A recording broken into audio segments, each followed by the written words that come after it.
वासी उस देश के जहाँ काल जाल फंद नाही, शब्द मिलावा होत है वहाँ देह मिलावा नहीं। सत्संग जी वह सतपुरुष जो सतलोक में अपने सिंहासन पर विराजमान है, वो नूरी सिंहासन जो मालिक है,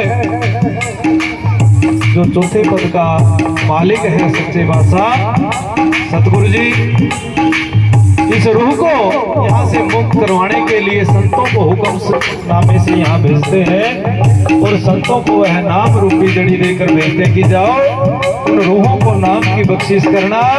जो रूह नाम उपदेश लेगी, जो उस नाम का स्मरण करेगी, वह काल जाल के फन से दूर हो जाएगी। इसीलिए सत्संग महान है। संतों का आना इस संसार में उस सतपुरुष के हुक्म से है, वो परमात्मा के हुक्म से है। परमात्मा सतपुरुष सतलोक का वासी, जिसकी शरणागत पूरा ब्रह्मांड है, जिसकी शरणागत पूरा पिंड है, मन शरीर और इस शरीर की जितनी प्रकृतियां हैं, जितनी इंद्रियां हैं, अगर ये उसके नाम के साथ जुड़ जाती हैं तो साथ संगत जी फिर ये जो भाव है बाणे का कि मेरी सुरता प्यारी तो देश पिया के जाइए, यानी कि जहां से आई है तो यानी जो रूह है, जो आत्मा है, वो उस सतलोक से सतगुरु सतपुरुष के देश से आई है। लेकिन यहाँ आने के बाद ये भूल गई कि मैं आई कहाँ से हूँ, इस देह को, इस दुनिया को ही सत मान कर यही मन लगा बैठे और काल के द्वारा जो जाल फैलाया गया है उसी में फंस गई। साथ संगत जी, सतगुरु कबीर महाराज की वाणी है, जाका ध्यान धरे विधि हरिहर मुनि जन सहस 88, सो तो तेरे घट में विराजे अजर पुरुष अविनाशी। कि हे भाई, जिसका ध्यान हर माने शिव, हरि माने विष्णु, कि जिसका ध्यान धरे विधि हरिहर मुनिजन सहस 88, कि 88,000 ऋषि जिसका ध्यान करते हैं उस सतपुरुष का क्यों ध्यान नहीं करता। सदगुरु कबीर कहते हैं 3 गुणों की भक्ति में उलझ रहा संसार, कहे कबीर निज नाम बिना कैसे उतरो पार। तो भाव समझना है वाणी का कि चांद ना सूरज वहाँ काल ना जाड़, वहाँ निर्बंध है, वहाँ एक सत्ता है, वो सतपुरुष की सत्ता है।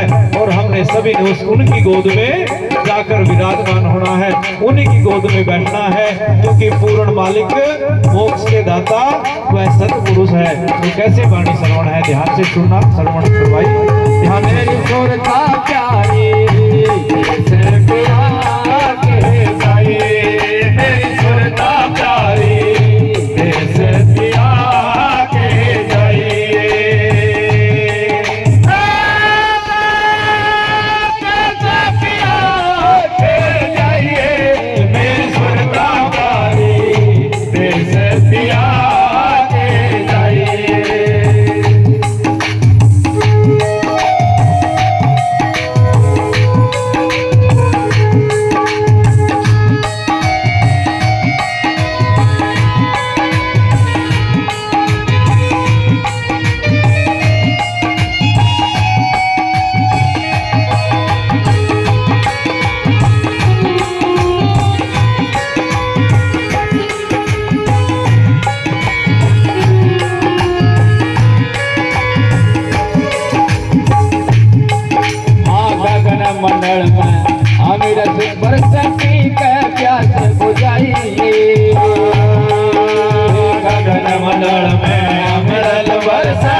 रघुनाथ जी महाराज की जय। बोलिए सप्त ऋषि महर्षि भगवान जी वाल्मीकि महाराज की जय हो। जय गुरुदेव, धन गुरुदेव। जय गुरुदेव, धन गुरुदेव। सतनाम। साथ संगत जी, अमर लोक में जाना है तो नाम का स्मरण करना पड़ेगा, श्वास की डोर को पकड़ना पड़ेगा, जो संतों ने मार्ग दिया है उसी पर चलना पड़ेगा। अगले वक्ता को